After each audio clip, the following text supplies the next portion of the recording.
is the perspective coming from that experience.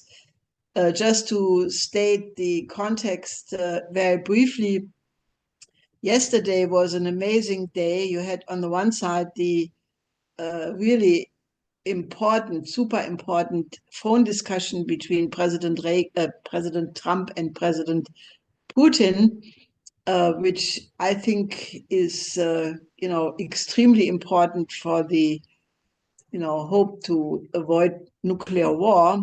And everybody who is not completely off the deep end, in my view, should be happy about that discussion. Even so, naturally, the process of, settling the complicated issues is not an easy one.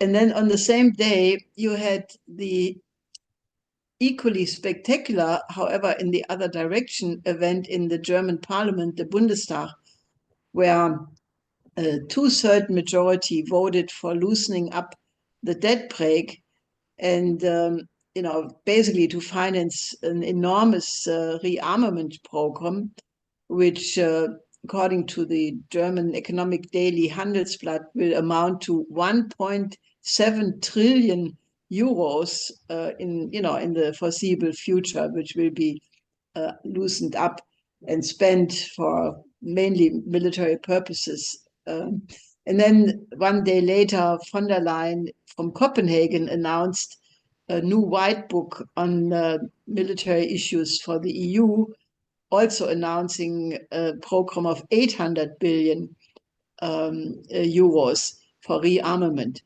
So, why don't you tell our viewers and listeners what is your take on these developments? And, especially, what can you tell people around the world how to get out of this in your view? Okay, well, that should be an easy 5 minutes, right? So let me start with the trip to Moscow. I arrived in Moscow 2 weeks ago today, on Thursday, tomorrow. I departed 2 weeks ago today, then arrived on Thursday, and was there for 5 days. With a meeting with Foreign Minister Lavrov on Monday. I was there along with Judge Napolitano from his show, Judging Freedom, as well as another young entrepreneur out of Dubai by the name of Mario Nawfal. And we had a very candid, pleasant exchange with Foreign Minister Lavrov. It was not scripted. Yes, we had been asked in advance to prepare questions, but the reality is once we got into the meeting, those questions just went out the window. When we were able to have a discussion, Lavrov is a gentleman. He's funny, but he's also a serious man. And I asked him particularly about two issues. One was President Putin's speech to the Security Council of Russia in June of 2024, still the operating policy of Russia with respect to securing a ceasefire negotiations with Ukraine. And Lavrov was, uncategorical about it. He said, absolutely, that has not changed. And then the positions that Putin laid out in 2024 are that first, Ukraine has to give up, remove itself from all territory, Russian territory, which includes the newly incorporated territories of Kherson, Zaporizhia, Donetsk, and Luhansk. So they've got to withdraw and stop all military action. They have to renounce joining NATO. They have to hold new elections to have a legitimate leader in place that Russia can negotiate with, because Zelensky is not viewed as a legitimate leader in light of him canceling the last round of presidential elections. And that the United States needs to cut off all military, financial, and intelligence support. That they need to stop enabling the war. That hasn't changed. So that's Russia's requirements to start negotiations on bringing an end to the war. as far as talking to Ukraine.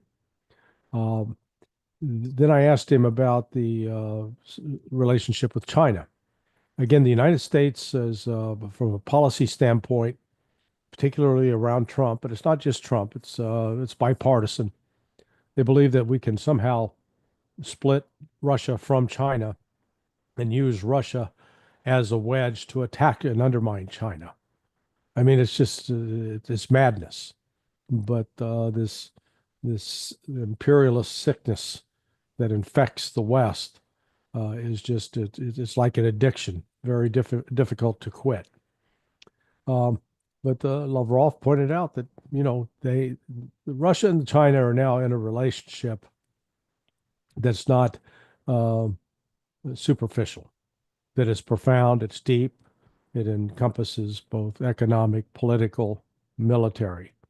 Lavrov acknowledged that there are ideological, philosophical differences that can separate the two. Each country has its own interests and that it's pursuing, but they're also mature enough to recognize that they have more in common where they can work together. Frankly, the Russia's relationship with the West, I think Vladimir Putin and the Russian government, because a lot of times in the United States we make the mistake of personalizing this, that is, as if Putin's the dictator and running everything, which is absolutely not the case.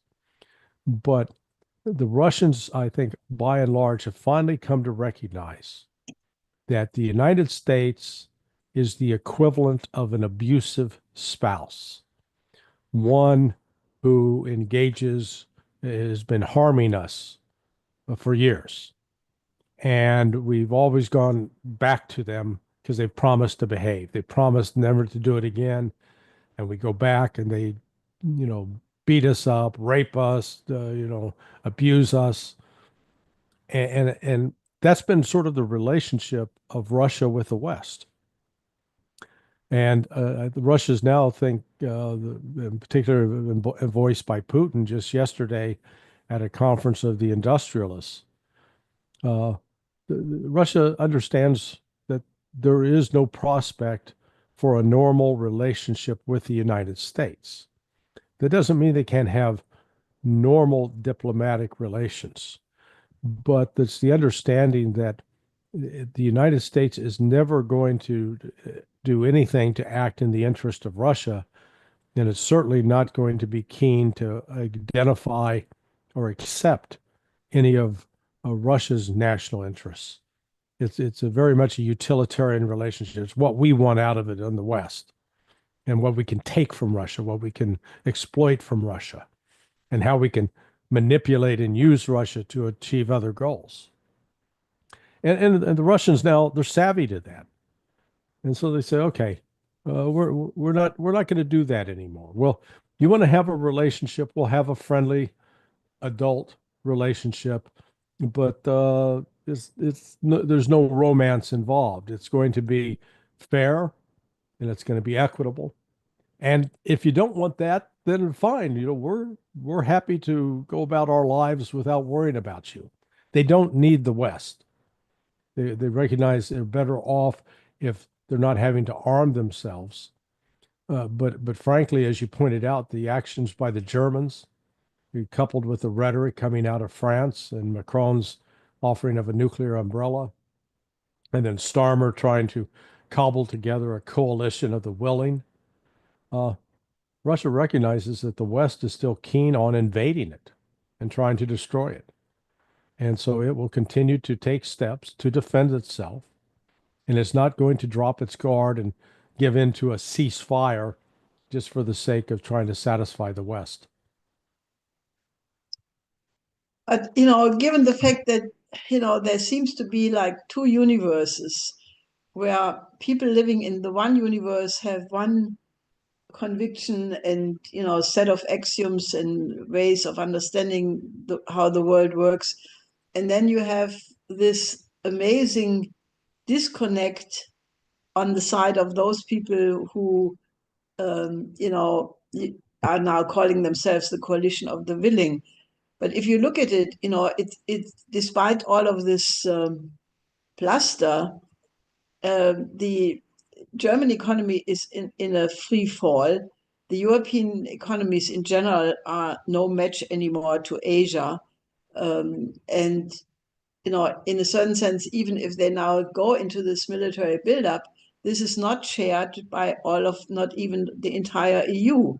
Meloni just said she doesn't want to be part of this. Naturally, Hungary, Slovakia, but also countries like, in the Balkans and actually Spain, also not enthusiastic. So we are really only looking at this very small portion, even of the EU. Now, what is your, first of all, understanding of why are they doing what they're doing? And secondly, I mean, I got a report today from several of our members who had many discussions from yesterday, after this two events took place practically at the same time, the Putin-Trump meeting and then this incredible vote in the Bundestag. And the population in Germany is absolutely horrified. They are extremely upset. They feel like, my God, where is this taking us? What can we do?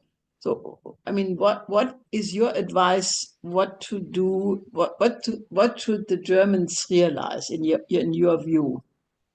Well, I think part of what's driving these decisions by the likes of Starmer, Macron, and now Merz is money, and that there have been literally millions of dollars being kicked back to politicians in the West. I'm aware here in the United States because a friend of mine is involved with this investigation. They've identified 26 members of the U.S. Congress, both in the House of Representatives and in the Senate, who have received. I know of one particular individual who's been a very prominent advocate of funding the war in Iraq, has received in his own personal bank account $17.2 million. So I strongly suspect that people like Starmer, Macron, and Merz, they've been getting paid by elements connected with organized crime. Can I prove that right now? No, but that's my opinion, that it is there is a financial incentive in this, because from a rational policy standpoint, what they're advocating makes absolutely no sense. It actually contradicts what the public you would expect in a genuine democracy. If a democracy means trying to follow the will of the people or express what the majority think. And so to that end, I think another element is, particularly with the UK, they are financially exposed in Ukraine to a great extent, and we're counting on access to resources in Ukraine going forward, and want to protect that access at any cost. So, and then we've got just the history, because it's only 170 years ago, roughly, that the Brits and the French were invading Crimea and fighting Russia then. So this long-standing animus of these colonial powers in Europe trying to keep Russia from actually really becoming a part of Europe, and at the same time trying to conquer and destroy it, that hasn't abated. And you're correct in noting this tremendous disconnect between what the public necessarily wants and what the leadership is doing. But again, part of the problem is, whether it's the UK, whether it's France, or it's Germany, the politics are very scrambled. There is not a clear majority movement yet that's risen up and says, we got to stop this. Because a lot of people celebrated AfD's the success in the last election, where they garnered something like 20% of the vote. Well, let's be realistic. They got 1/5 of the vote, okay? That's not a majority, not anywhere near it.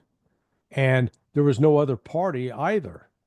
Everybody was in the 20s and 30s percentile. So that means you've got a completely fragmented society. That's the problem. Until the public comes together around one particular issue or a group of issues and says, okay, we're not going to be a country going to war, then at that point you get a change in policy. But until then, these politicians are just going to exploit that lack of consensus for their own benefit. Well, there are many, even legal experts, who very cautiously, but nevertheless say that what has happened is looking like a coup d'etat in Germany, because Merz was running the election on the promise that the CDU-CSU would stand for not loosening the debt brake. I mean, just in parentheses, the debt brake is a wrong policy because it's born out of the Maastricht austerity delusion. So I'm not defending the debt brake as debt brake, but if you would change now you have to change the constitution because they wrote it into the constitution foolishly. If you now want to change it, it would be very reasonable to unleash the real economy, infrastructure, modernization, investment in innovation, all of these things. But even the infrastructure part of this program has many components which really are serving the logistics of a future, armament drive and move towards the east. You have bridges and highways and trains running from the west to the east for the case of a military event. But, this is used entirely for, military orientation. And I think the big question will be, where will this money go? Because the military industrial complex, it's definitely increasing tremendously right now in Europe. But I don't think that they have, in the short term, the ability to produce all the things they want to put into this. So probably a lot of it would go to the military industrial complex elsewhere, among others, the United States. Right. Which would not surprise me because Merz was the CEO of BlackRock, the German division of BlackRock, before he took this political career. So, in a certain sense, he promised not to do that in the election. Then he won, and the next day he says, oh, sorry, I'm now going to loosen the debt brake and I unleash this bazooka. I mean, it may not be technically a coup d'etat, but de facto, it doesn't make a difference. It could have been as well a completely different person marching in and seizing power. So, I find this one of the worst tragic moments in German history, at least of this century for sure. So, I mean, and I agree with you that the only remedy would be that this superficial division, because the Linke, for example, they could have together with the AfD insisted that the president of the parliament, instead of making the vote on the constitution, she could have called in that same morning the new parliament, which, given the fact that the argument was that this is so urgent, she would have had all the reasons to seat the new parliament, but there Merz did not have the 2/3 majority.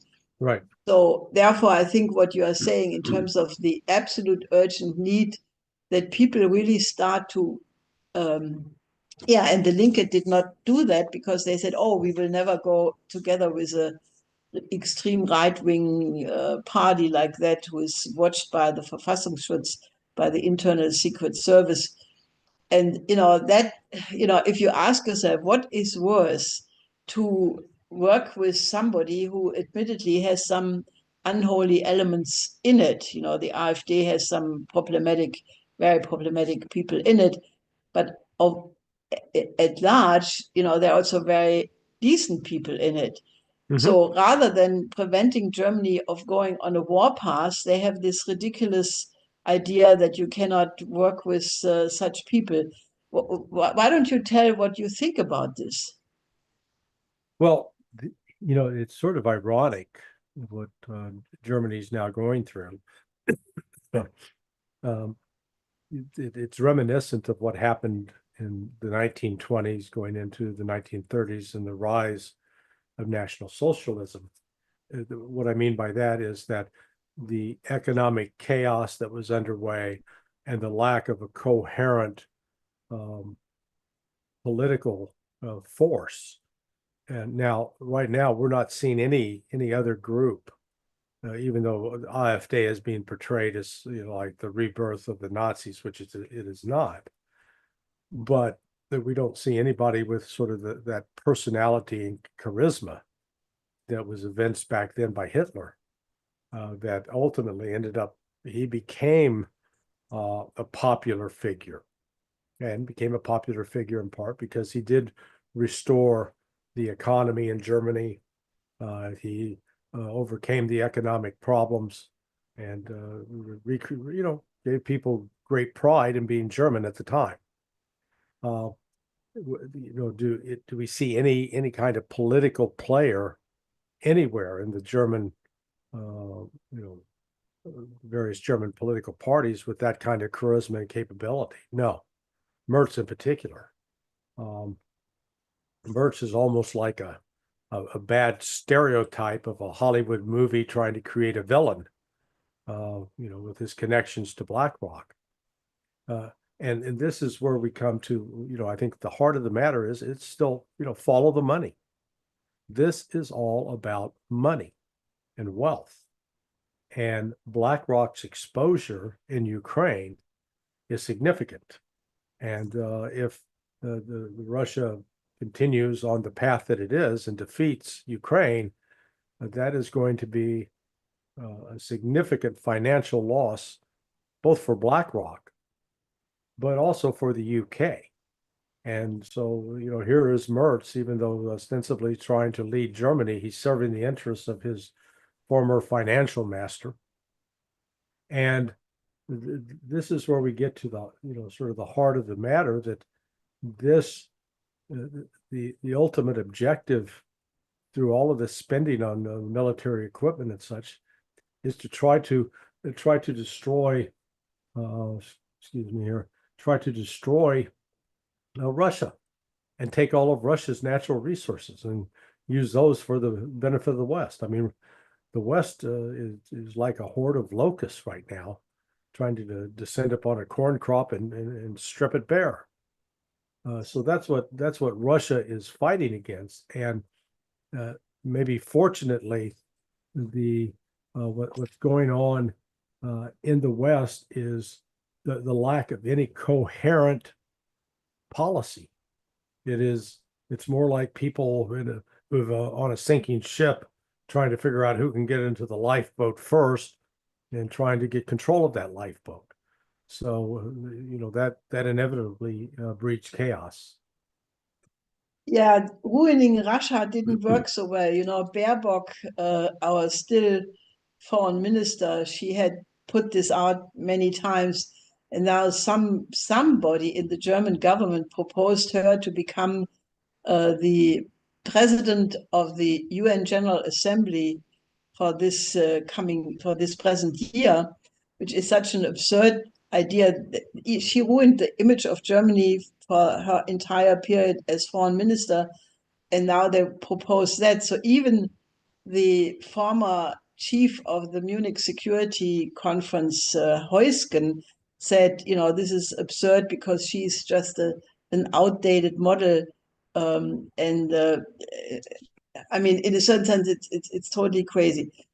But coming back to this British question, I mean, the only interesting development is that if you look at the Russian analysis of who is doing all of the sabotage and the disturbing of any attempt to solve things, they point very strongly to the role of the British. Mm-hmm. And it seems that also President Trump is, based on his experience with Russiagate and who was behind that, that he has an acute awareness of the role of the British. However, the British are still trying to, they sent Starmer over to Washington, trying to manipulate the situation. So where do you think this could end up?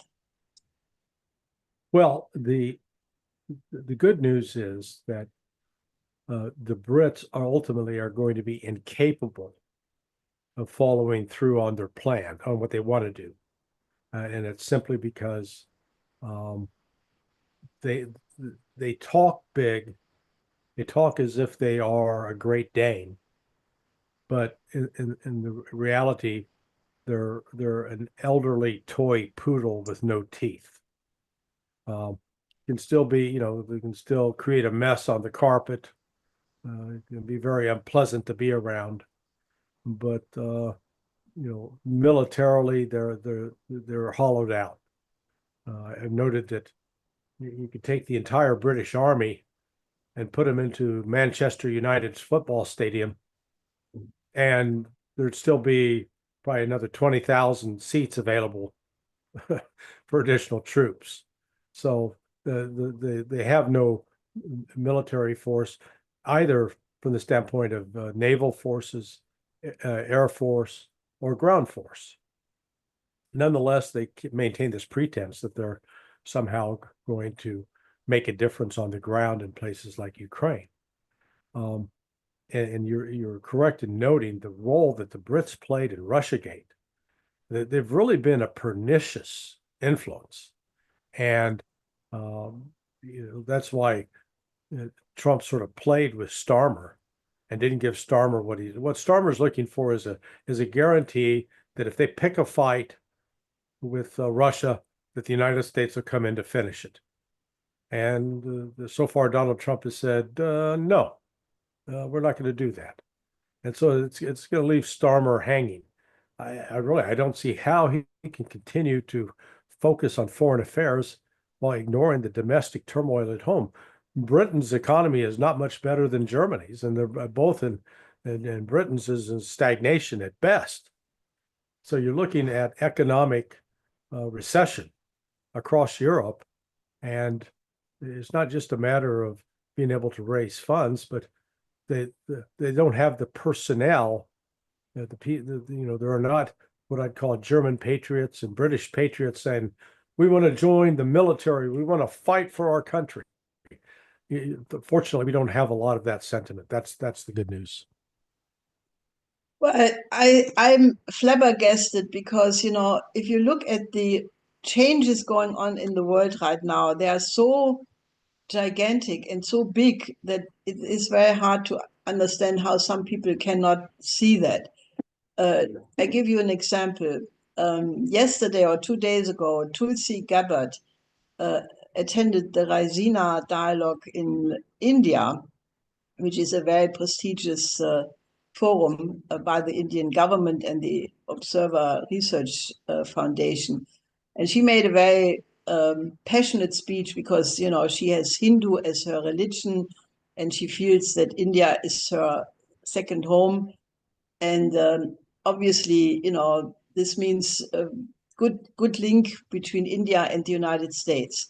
Now, at the same time, Modi, who also has a good connection to Trump, is made a very important speech saying, that now the relationship between India and China is much improved, and that they are like a family where, you may have slight differences, but you're not letting it get to a real serious dispute. Now, that ties into Russia, which has a very strong partnership with China. So you have the BRICS countries emerging as a new future, power blocker. There are already a power block.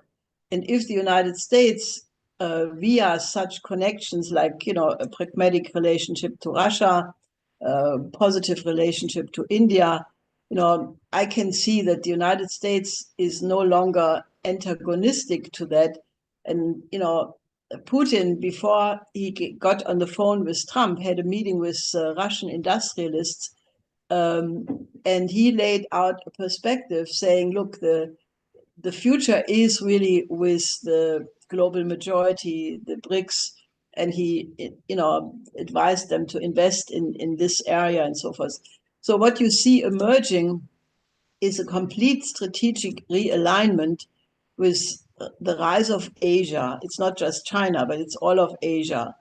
Then you have the BRICS countries in addition to that, and you have a tremendous desire by the Africans, for example, to stop being raw material producing countries, and they want to make the step to become middle income countries in the short term, which they now can do because they have the alliance with China, the partnership with China.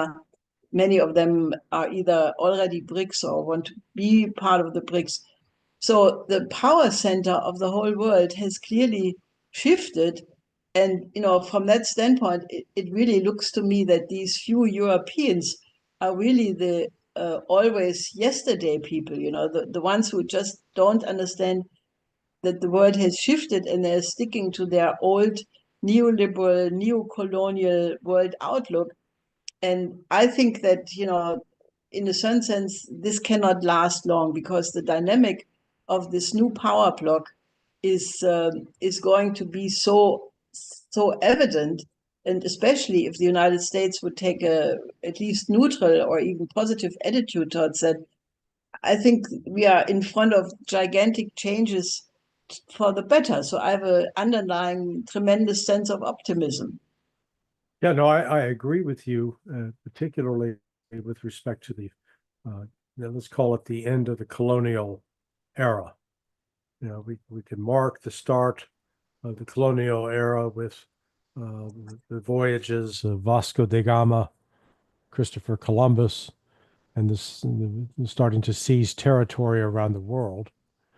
And then it has evolved and continued until, the United States became sort of the sole remaining hegemon, with these vassal states of Europe now, following along with the U.S. efforts to control the world via the dollar. I think when history is written years from now, they will look back at the start of the special military operation in Ukraine as that watershed moment when the one world ended and the new world emerged into the light, because it was the start of that war, and then the sanctions that the West, in particular the United States, tried to impose on Russia, where it became clear that the United States was hoping that it had Russia in a dependent relationship, and in fact had China in a dependent relationship. That it is very paternal. It's a paternalistic model. I remember I encountered this somewhat with my own father, where we had a dispute when I turned 18, and he was telling me to do one thing that, frankly, I thought was my right to make that decision. And so he said, "Well, you either do it or you get out." So I left. I got out, got a job, became independent, and we went back. Still, we could have a friendly relationship after that, but I was now independent. I was no longer dependent. And so that's what's taking place both with Russia, with China, with Iran, with India, with South Africa, with countries around the world.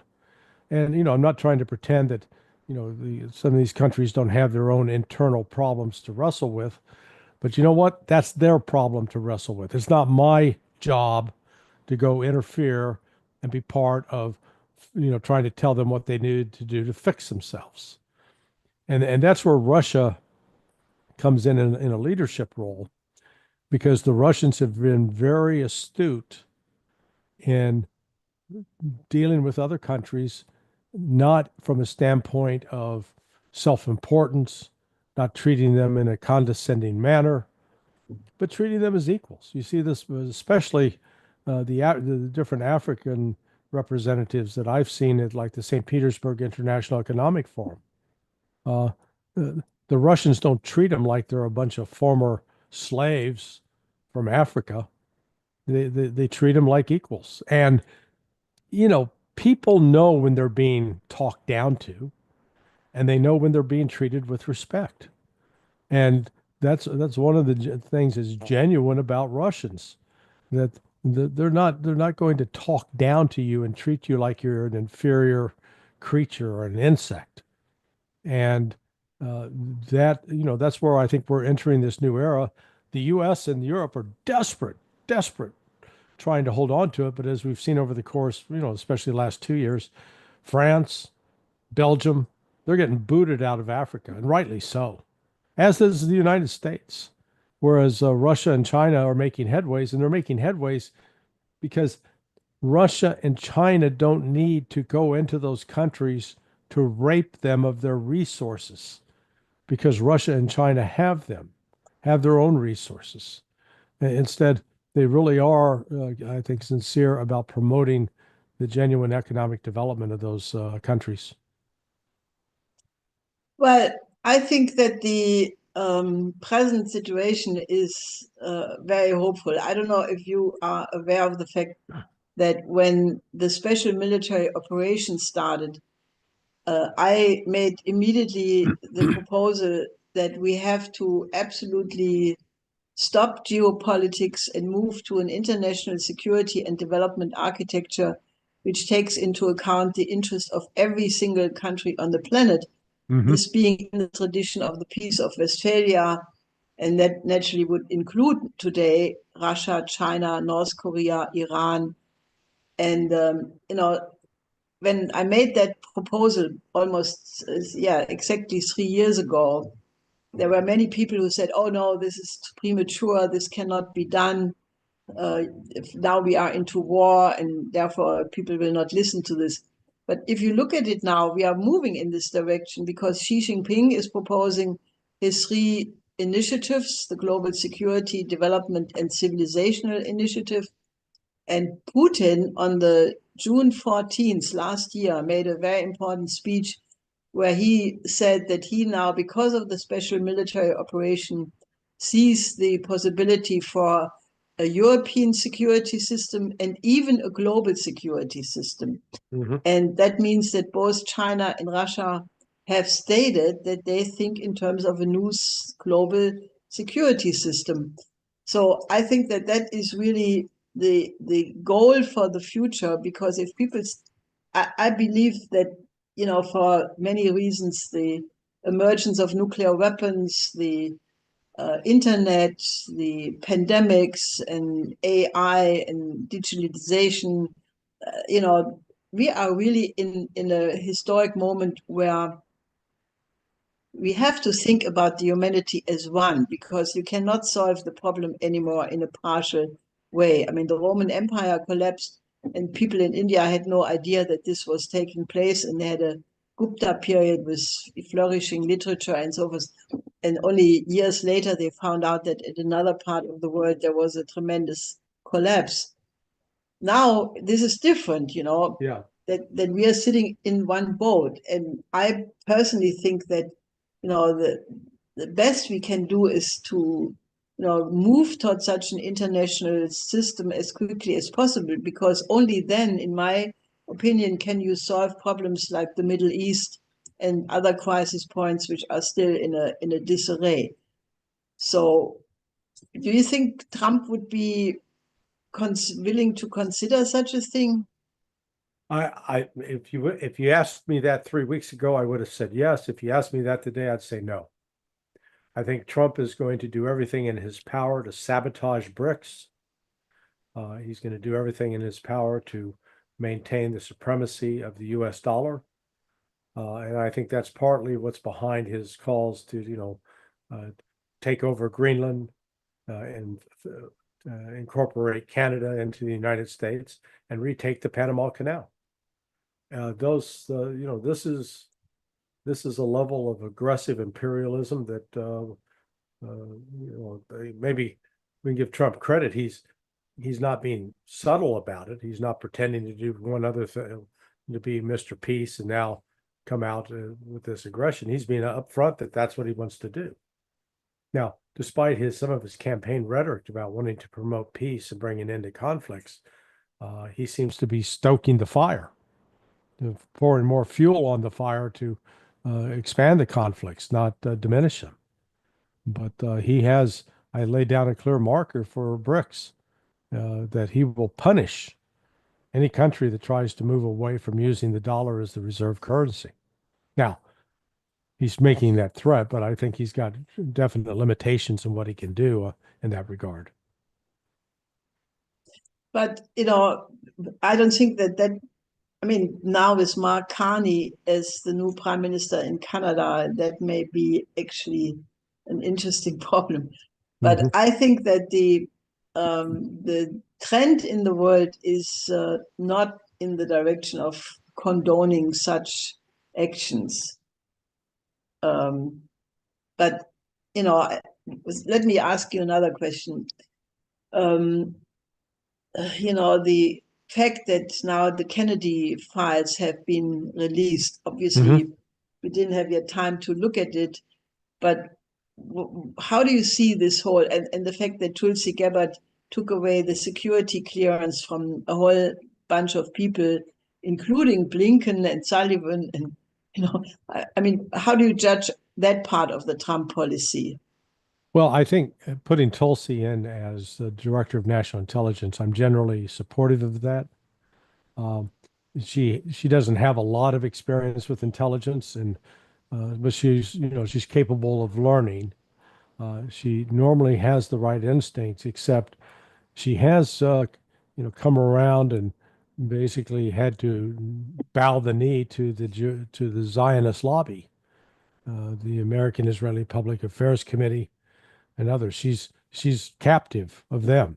If she can't go against, for example, she could not come out and tell the president that, hey, attacking Yemen as she did over the weekend was an ignorant thing to do. It was stupid. It was counterproductive, and to continue to threaten Iran is counterproductive.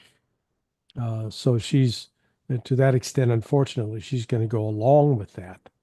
Um, let me just quickly address the Kennedy files. I think, um, I believe that one of the things has been hidden was the role that the CIA had in sending Lee Harvey Oswald overseas, and then also controlling him when he came back.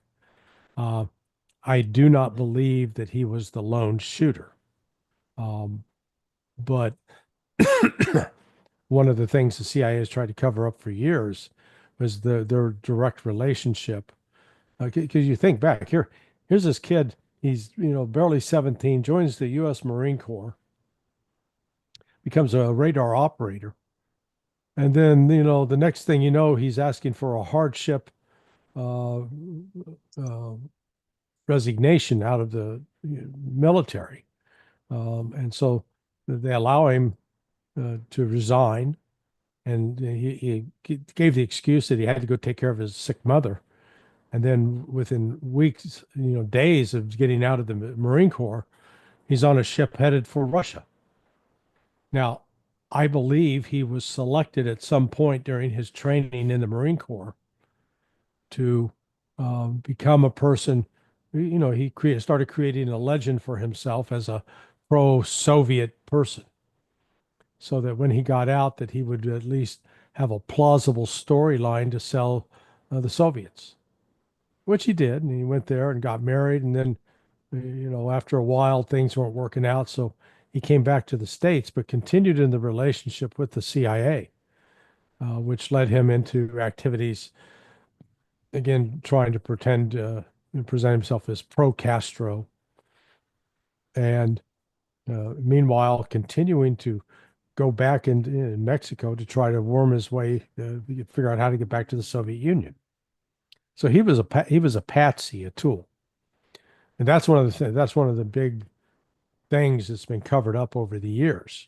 Now, as far as who actually fired the shot to kill Kennedy, you know, um, it's not clear to me. It does not appear um, that, and just from a practical standpoint of how Kennedy was the fatal headshot, which appears that if it did come from the rear, it doesn't explain why the brain matter was blown to the rear of the car. It should have been blown out the front. So, but I'm not sure that we're going to get many answers out of the release of these documents. So I think people, they'll be singing the Peggy Lee song, "Is That All There Is?"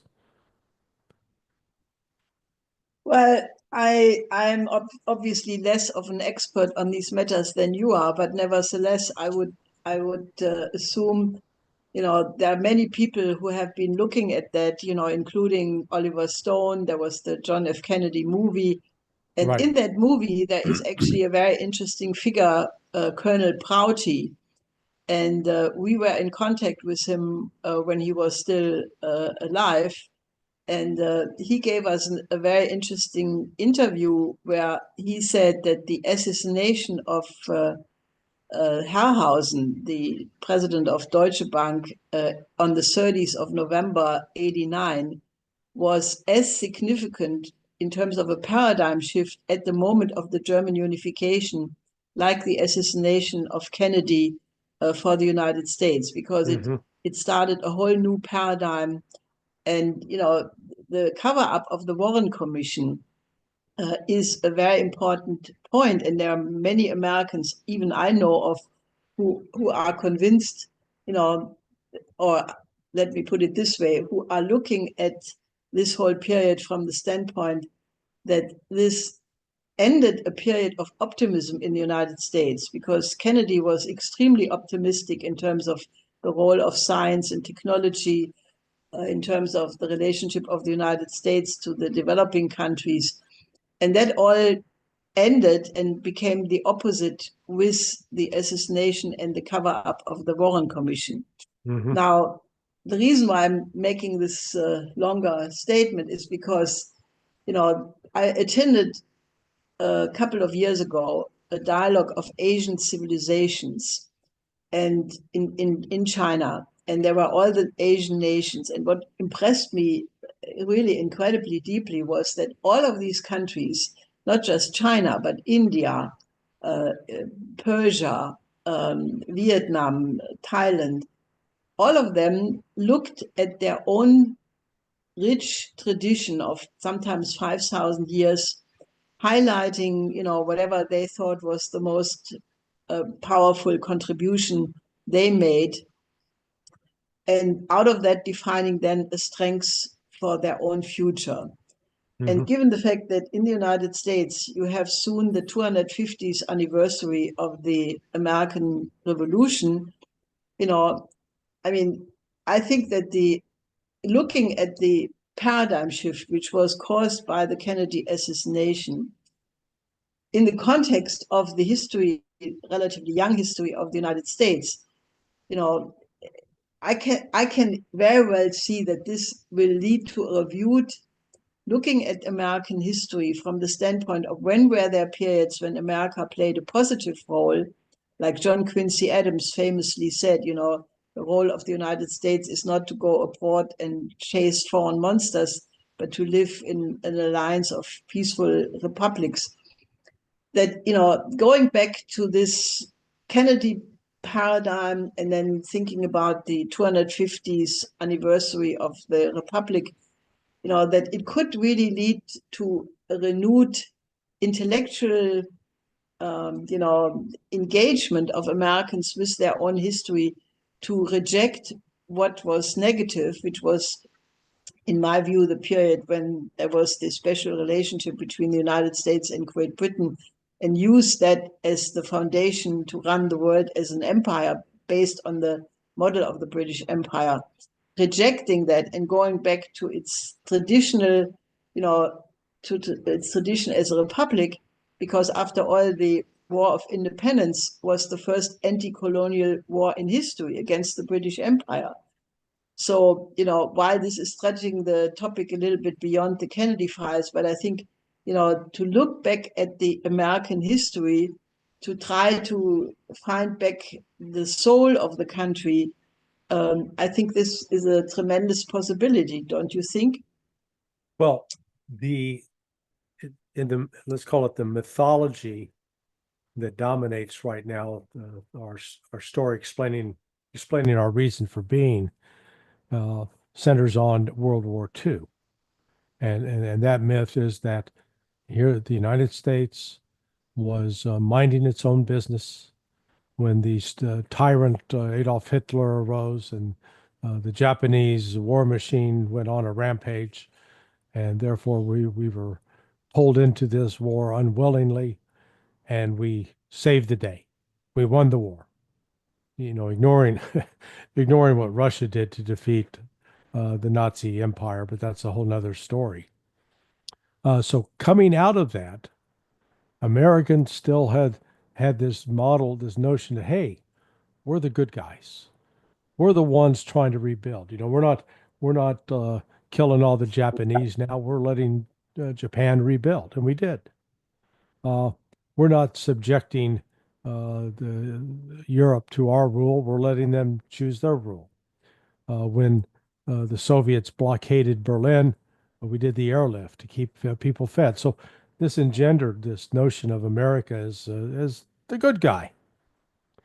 But what happened as a consequence of World War II was the rise, the creation of the military industrial complex. That because the amount of money that was spent on those weapon systems and the industries which grew up around them became something that they, it faced the United States with an uncomfortable choice. If we dismantle that, then we were going to destroy our economy because it played a significant role in the economic growth and the subsequent wealth that the Americans were enjoying in the aftermath of World War II.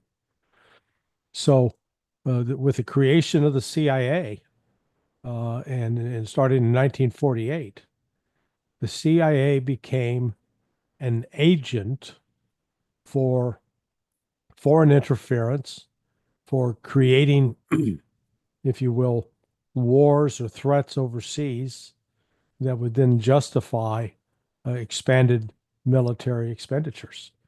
And, the U.S., it's not just the war in Korea, the overthrow of Arbenz in Guatemala, the overthrow of Mossadegh in Iran, those were in 53, 54. The support provided to the French in Vietnam, which started the U.S. involvement in Vietnam to preserve, again, a colonial empire, and the failure of the French at Dien Bien Phu. But out of that failure, the United States steps in.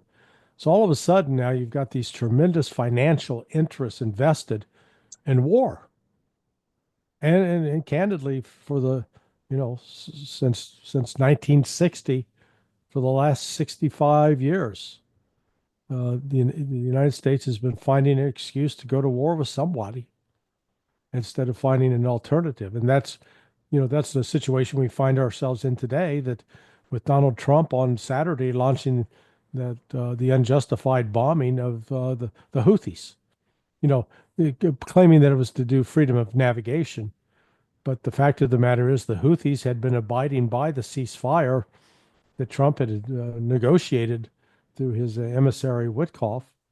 And, the Houthis were no longer attacking ships trying to transit the Red Sea. Now Trump has attacked them, and he's attacked them for one purpose, I believe, which is to start a war with Iran. So we're back into a very dangerous time. And again, the ultimate reason behind all of this is to keep the Raytheons, the General Dynamics, the Lockheed Martins, all of this vast array of industrial powers that service the military community, keep them afloat, keep them in with sufficient cash in their pockets.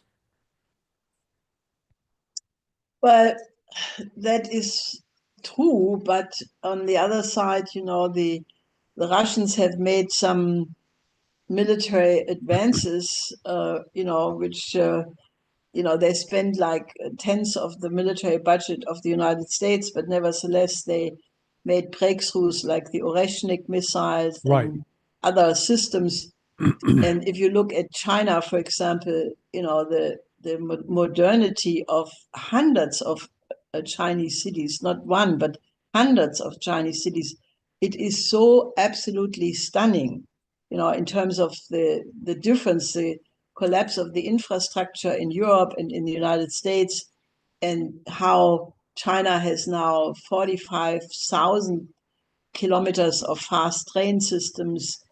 They're on the far side of the moon.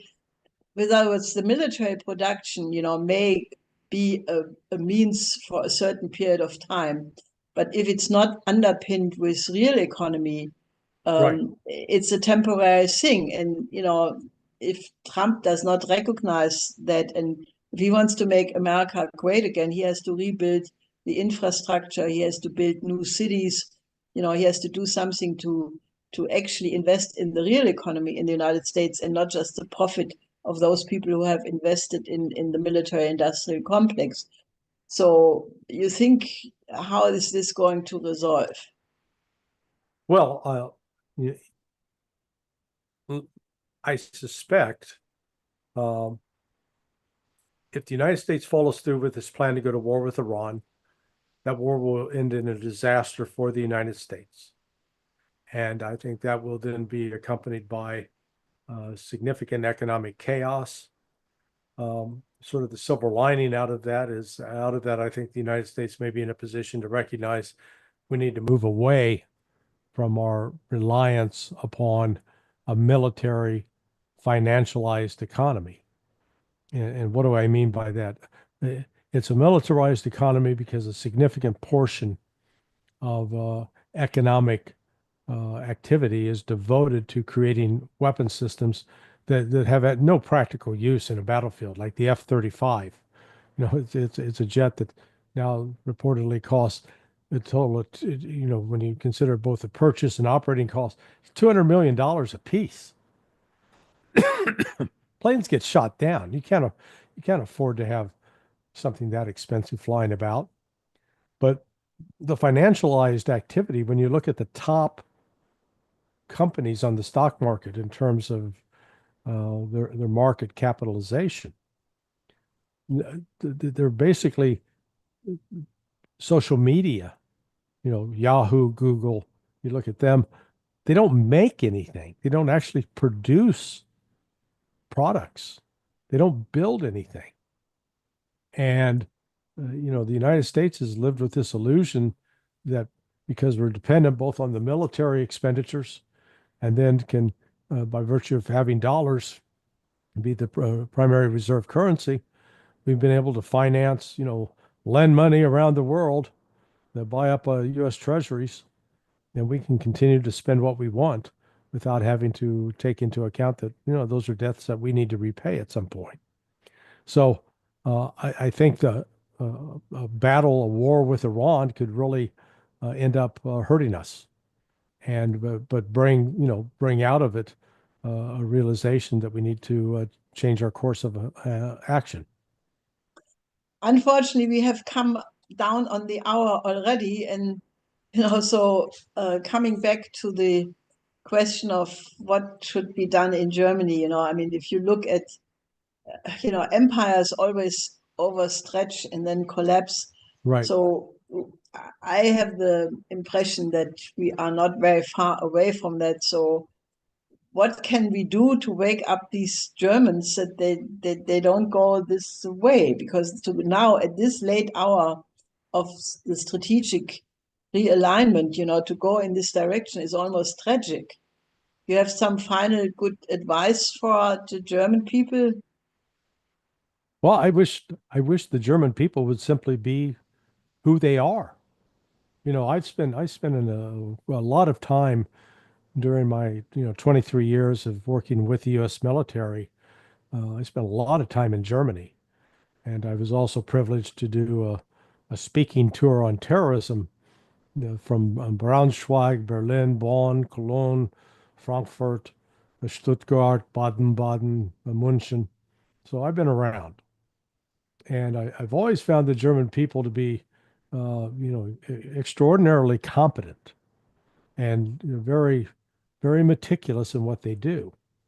And so maybe if the German people will simply rediscover who they are, rediscover their national roots, and live up to that, that they will be have the basis for saying, we need to fix this. We need to get back to not going down the road to war, but we need to be people who can facilitate peace.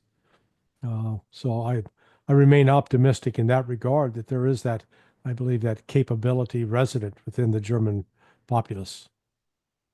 Well, thank you. I share your hope and conviction, because I think it would be a shame if Germany would collapse and be completely destroyed on the sidelines of history, because we did have once a beautiful culture, which, is there still for the world to look at. So thank you very much. This was an extremely interesting tour d'horizon. So, let's hope that our best wishes come true and not the worst expectations. So Well, thank you very much, Larry. thank you, Helga, for your kindness and the opportunity to chat with you for this amount of time. I appreciate it. Okay, till very soon, I hope. Bye bye. Oh, okay, bye.